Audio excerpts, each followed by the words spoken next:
Sheikh, you've been talking a lot since you've been coming and teaching us these things about kids, about mental health, physical health, how to the science of sciences, everything that we could think of about raising our kids. But we've left out one thing, that some of our kids are becoming teenagers. Oh, yeah. And Yeah. they're starting to have feelings for boys and for girls. What about sexuality? You know, Brother Ismail, being coming from a different background and so on, if you did not bring this up, I bet you that the brothers wouldn't have talked about it. Unfortunately, we try to hide. While Allah subhanahu wa ta'ala taught us those issues should be discussed. You know, many parents ignore the most important thing, the hormonal changes which take place as natural and normal. And they ignore that, and they do not see that there should be some change in the attitude, in the behavior, in providing the children with the proper dose of the sexual education. Okay. Well, the word sexual education is a very big word. How to deal with our children when they attain the age of puberty? Well, that always discussed, and that always explained in details. We discussed some before, but inshallah we're going to elaborate on all of that. But before that, Ya Osama, since I brought up the word sexual education, for those who live in the West, they're very familiar with the word, because actually it's a class which girls have to attend. We have to take it too, and starting at the fourth grade. Yeah, in fourth grade up all the way through high school, we have to take it. I can tell you that I'm being fortunate that I didn't have to attend similar classes. It's actually an invitation to be on the loose. Yes. To commit whatever you wish and desire. It teaches the gay's rights and that it's okay, it's natural. And it's natural to have a relationship with the opposite sex. With the opposite sex, or even with the same sex, if you feel this is your, you know. No, it's natural to want to Is touch there a yourself. final exam for that subject? I don't know about that, but being around people who attend that, this is awful. This is very destructive, and this is, of course, you see the results. That the kids are, you know, they compete and they brag who lost his virginity first. And so in my high school, we had I graduated 10 years ago from high school, and we had a daycare center in the high school for the girls who went to school that had children that were. Talking about a high school, across from my house in the States, I have an elementary school. Elementary school which has a daycare and a babysitter. Why? Because there was a girl, 11 years old, who was pregnant. She goes to the school with her baby. Imagine. Why? Because the abuse of the subject of sexual education and, you know, the abuse of the freedom, you know. But everything was put in order in Islam. Allah subhanahu wa ta'ala informed us that those changes happen and take place. So you have to admit the fact that that happens. And, you know, if it doesn't happen, you wouldn't be here. Allah subhanahu wa ta'ala addressed the sexual issues in the Quran, not only in the Sunnah of the Prophet ﷺ, but look at the difference, in a very modest way. It taught us about very, very delicate issues in the Quran. For instance, Allah subhanahu wa ta'ala described the believers in Surah Al-Mu'minun, وَالَّذِينَ هُمْ لِفُرُوجِهِمْ حَافِظُونَ. The word farj is a very decent word to describe the private part of a man or a woman, so that the parents can use, and they should feel very comfortable with using this word with their children for a boy or a girl. Farj. Okay? So Allah subhanahu wa ta'ala described the believers as they safeguard their private parts, meaning they do not commit any illegal act of sexual intercourse or, you know, its introductions. So they safeguard their private parts. Then Allah subhanahu wa ta'ala mentioned in Surah Al-Baqarah, يَسْأَلُونَكَ عَنِ الْمَحِيضِ قُلْ هُوَ أَذًى فَاعْتَزِلُوا النِّسَاءَ فِي الْمَحِيضِ وَلَا تَقْرَبُوهُنَّ حَتَّى يَطْهُرْنَ. They ask you, O Muhammad sallallahu alaihi wasallam, concerning what? Al-Mahid, menstruation, the period which women experience. So Allah subhanahu wa ta'ala would give the explanation of Mahid, and it is harmful, so that a man should avoid having a relationship with his wife while having her menses. You know, very, very interesting. Allah subhanahu wa ta'ala mentioned in the Quran about homosexuality and how awful and bad it is. وَلُوطًا إِذْ قَالَ لِقَوْمِهِ إِنَّكُمْ لَتَأْتُونَ الْفَاحِشَةَ مَا سَبَقَكُمْ بِهَا مِنْ أَحَدٍ مِنَ الْعَالَمِينَ. So pointing to homosexuality as odd and awful is not natural. It's not normal. Yeah. So Lut, peace be upon him, was addressing his people as that you are committing a fahisha, an illegal sexual act, which no one before you have committed. So the Quran tackles all those issues, and then he emphasizes on the fact that وَلَا تَقْرَبُوا الزِّنَا. Don't you go near zina. And I mean, wouldn't it be better to say, don't you commit zina? No. Don't go near it. Don't go near it. How would you go near it? It begins with The eyes. the eyes. Eyes. And I think we have covered this when we were talking about what, ya Ismail? Looking The etiquette of seeking permission. No. Exactly, seeking permission. Because the Prophet ﷺ has said that seeking permission was prescribed for one reason, another. So that you don't even accidentally see something which should not be seen. When a man said to the Prophet ﷺ, Ya Rasulullah, do I have to seek permission and knock on the door before entering upon my mother? Yeah. So the Prophet ﷺ said that, would you like to see her undressed? He said, no way. He said, then you have to, seek permission. And that, of course, have to handle in a very delicate way, so that you have to consider the different ages, different levels of understanding. You don't come to a child 5 years old and talk to him about homosexuality, and talk to your girl who's 7 years old about the period. No, it's not time yet. So Allah subhanahu wa ta'ala said that, advise us to order our children before the puberty age to seek permission during 3 times of the day before entering even upon their parents. Do you remember them, Ya Afdal? The first time is من قبل صلاة الفجر, before dawn, after Salat al-Isha, and at noon, and after صلاة العشاء, وحين تضعون ثيابكم من الظهيرة ومن بعد صلاة العشاء. Why? Allah subhanahu wa ta'ala explained, because these are the times which many a person tend to rest and do what? تضعون ثيابكم. You take off your clothes. You wear your sleep clothes and so on. Pajamas. Maybe that you're having a relation with your wife. You don't want your children to see anything like that. So those times are a must for the children before the puberty age to seek permission, so that they start to learn. As they grow older and they understand, then they should seek permission during all times like adults. Exactly. Knocking on the door before entering, and if you hear no response, you do not enter. Why? Because Allah subhanahu wa ta'ala commanded us in the Quran, قُلْ لِلْمُؤْمِنِينَ يَغُضُّوا مِنْ أَبْصَارِهِمْ وَيَحْفَظُوا فُرُوجَهُمْ ذَلِكَ أَزْكَى لَهُمْ.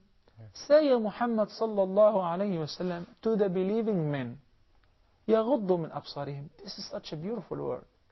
يَغُضُّوا مِنْ أَبْصَارِهِمْ, to lower off their gaze. Not all the time, but sometimes. When? Whenever you see something that's prohibited for you to see. Seeing the awra of a woman or a man who's prohibited for you to see. Talking about the awra, that, we have to understand that there is a designated body part which you're not supposed to see, even of a man, which is what, Ya Ismail? You can't see from the knees to the belly button. From the belly button to the knees. Even your own brother. Even your own dad. And similarly, parents are not allowed to look at the awra of their children. At what age? This is a very important question. Because till the age of 4, the kids do not really have awra to the parents, They change them, they change their diaper, they give them a bath, and so on.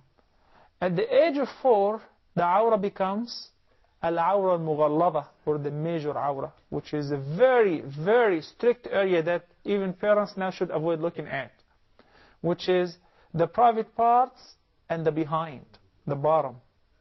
Okay?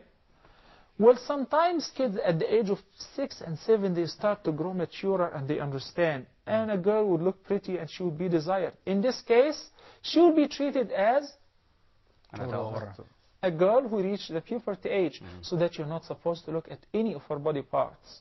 If she have developed a chest and so on, well, you should avoid that, even though she's your daughter and so on. Okay? Yeah. So when the child starts understanding, and when the child starts showing some symptoms of maturity, then the aura will become the aura of a man. Some people wait until the girl reaches the puberty age and say, today you start putting on the hijab. How about the last 12 years? She didn't recognize hijab at all. And then now at that she'll time be they'll be suffocated. rebellious. You know, it's going to be very, very difficult. You hear that all the time. They're still young. They're still young. They're still young. She's 25. When's she going to put on hijab? I know. Yeah, get them used to it. Yeah. And you know what? We have to keep in mind, this is a very, very touchy subject and very, very sensitive, especially in conservative societies like Muslim communities and so on. So it's really recommended for the father to address his son about the sexual education whenever it is adequate. Okay? Yeah. And the mother to do the daughters. And the mother would address the needs of her daughter at the proper age. And of course, before the period, she would start addressing her as, you know, it's normal for girls to experience this and this and that. You know, so we have to keep in mind, sexual education is also the responsibility of the parents. I was lucky enough to study at Al-Azhar at the age of 12. We were taught all of that at school, but the proper way, the proper words were used. Actually, since we were studying fiqh, and I enjoyed that because that was the first time. I mean, I understand that my parents would never have discussed anything like this with me. But now you are prepared to be a scholar and to handle those issues with others, you know. So even though we have never heard of menstruation before, the teachers started discussing the concept of ghusl, taking a bath with the intention of removing the major impurity, discuss with us very sensitive issues.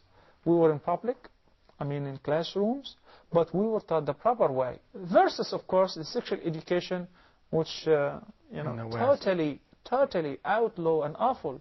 Yeah. I remember that very hold on to that, because I have to go check on the dinner, and we can get back to that after I get back. I'm extremely hungry. Yeah, so I got to make sure we don't burn it. Last time I burned it. Barakallahu feek.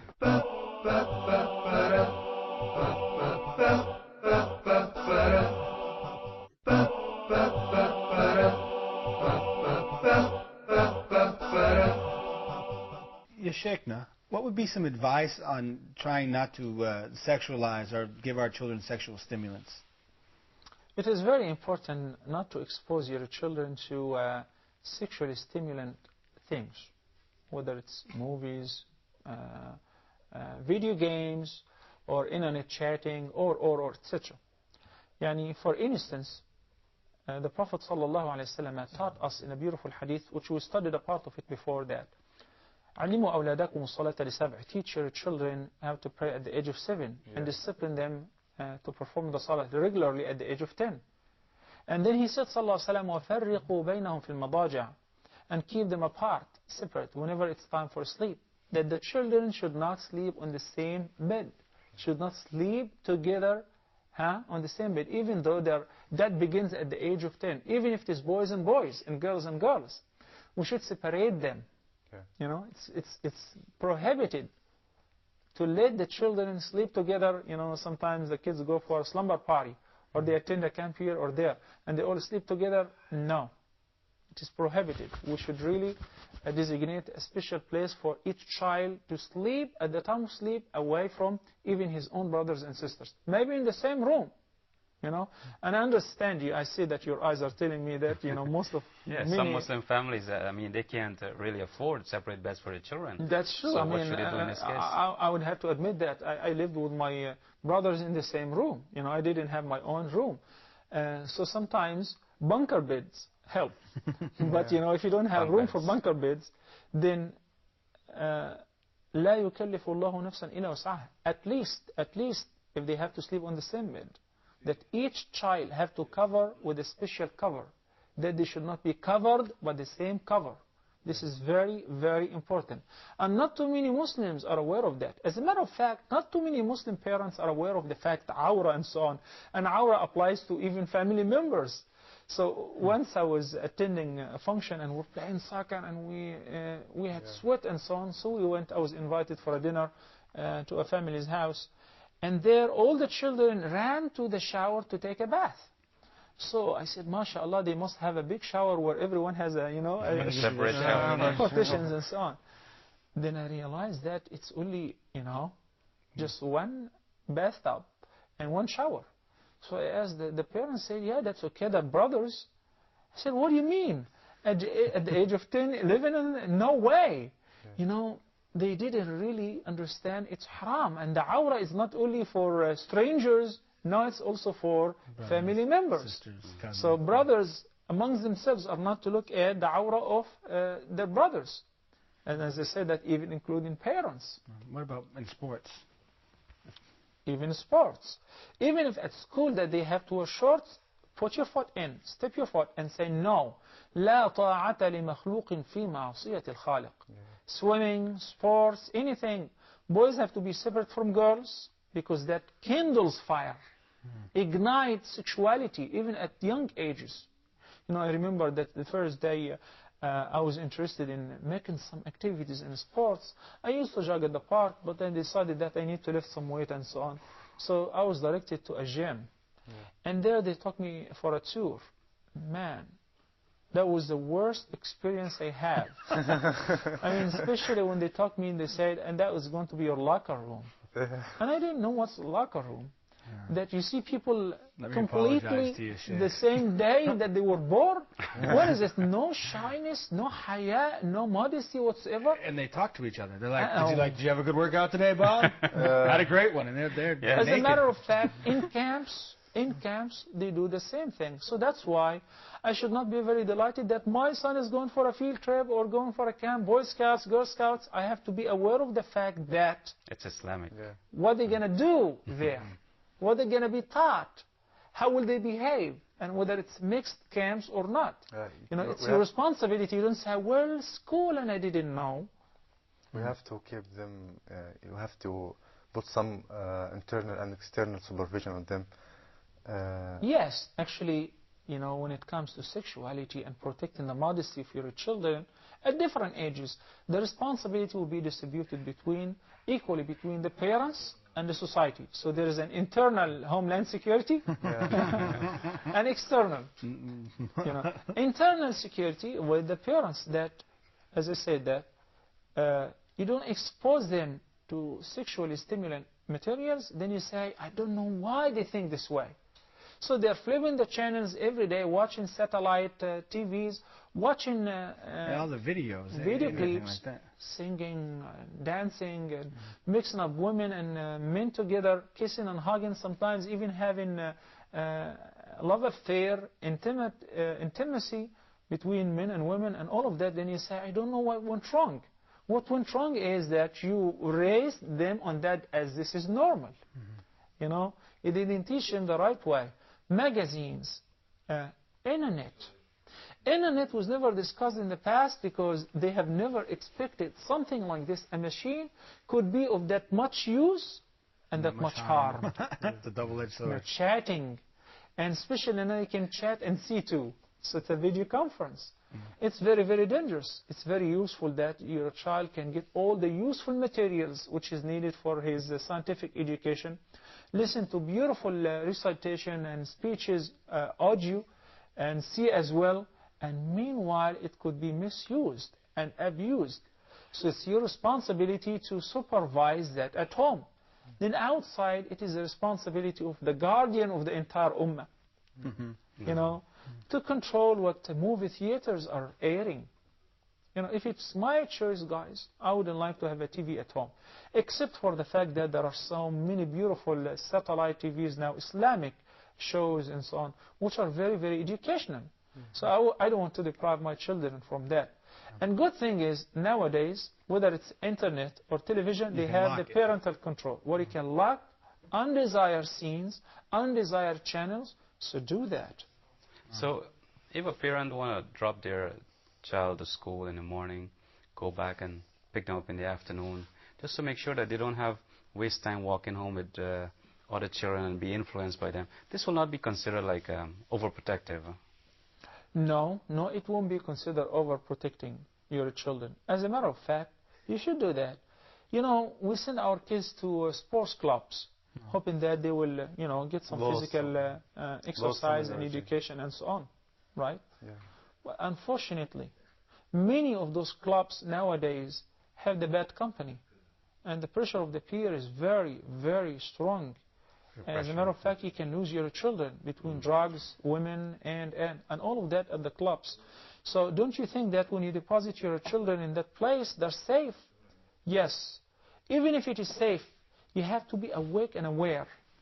So you have to prepare your children for scenes like that, for situations like that. Bring to their attention the concept of taqwa Allah Azza wa Jal, the concept of قُلْ لِلْمُؤْمِنِينَ يَغُضُّوا مِنْ أَبْصَارِهِمْ, lowering one's gaze, because Allah subhanahu wa ta'ala ordered us to do that. We love Him and we want to please Him. You have to keep that in mind. And prepare them for the big event, which is Marriage. before marriage, puberty, adolescence. That unfortunately many kids have reached the puberty age. They had seen more of the signs of maturity and puberty, And nobody taught them. and nobody taught them. Who would be best suited to teach? Like, would I be best suited to teach my son or my daughter? Of course, the father is in charge for teaching the son, and the Allahu mother is Akbar. in charge for teaching the daughter. And if the family doesn't have a father, then an uncle, a grandfather, or an older person. And similarly, if there is no mother, you know, you look for someone who's a lady to approach the girl. You know, as I said, that in many cases, that especially with one of the symptoms of puberty is that with dreams, which is a fact. And as a matter of fact, it's not really limited to boys or men. No, it's men and women. You know, the Prophet ﷺ stated that it's actually men and women may have seen or will see wet dreams. In this case, seeing a wet dream, that requires ghusl, because actually there is a major impurity. Right. There is a sexual discharge from either a boy or a girl. So for the very first time seeing that, man, they are shocked. They don't know what to do. I mean, and they're embarrassed to talk to their parents. As a matter of fact, a child might think that he urinated while asleep, and the girl would assume so. So they would run to change, and they would just pray, make wudu, and pray, and go to school regularly. Why? So because the parents did not introduce to their children that that's a fact. And knowing that they're approaching this age, it is very, very important to address those issues in details. So for instance, for the boy, you have to explain to your son that it's normal and natural. And that means that you're an adult. What does it mean? It means from now on, you will be responsible for every action you do, for every word you utter. And every action you don't do. Now you have Once to pray. you reach the puberty age, now the record will be open, and the angels will start recording, so that everything which you used to do as optional and voluntary in the past in respect of ibadat becomes now mandatory. You cannot skip a prayer. Yes. So, and while to pray, you have to remove the major impurity. Talking about ghusl. What's ghusl? I mean, I just take a bath. No. Just taking a bath is not sufficient. You have to do what? Take a bath with the intention of removing the major impurities. You know, and teach them the fara'id and the sunan of taking a bath before being able to pray. Same thing with the daughter. The mother would teach her daughter. You know, the problem is that many parents are not aware of that. So they have to acquire the enough and adequate knowledge to approach their children. So that you don't see a girl who's been seeing the menstruation for several months and she doesn't know. And out of shyness, she just prays and fasts. And maybe she goes to the masjid along with the family. And she holds the Quran because she doesn't know. Nobody instructed them as what they should do. I'm sorry, I know that you have a question. The parents have to start teaching them, not wait till they ask them about that signs of attaining maturity. Well, there are two things. That some kids who are raised in modern societies will not have a chance to be aware of anything like that. So the parents have to take the initiative and discuss this with their children. And once the children have questions, you have to prepare and ready for the answer. Never say, that's too bad. Never talk about that. Because if you don't answer them, somebody else will. And they'll give them the wrong answers. You know? They'll say, baby, that's all You right. have to make sure that who's their companions, whom do they hang around with, and so on. So teaching and approaching their children concerning the hormonal changes and the puberty age is a very, very important thing, because it relates to the tahara and performing the ibadat. So talking about tahara, It's time to make wudu and go to the masjid. inshallah, we'll see you next time. سبحانك اللهم وبحمدك نشهد أن لا إله إلا أنت نستغفرك ونتوب إليك. ربنا هب لنا من أزواجنا وذرياتنا قرة أعين وجعلنا للمتقين إماما.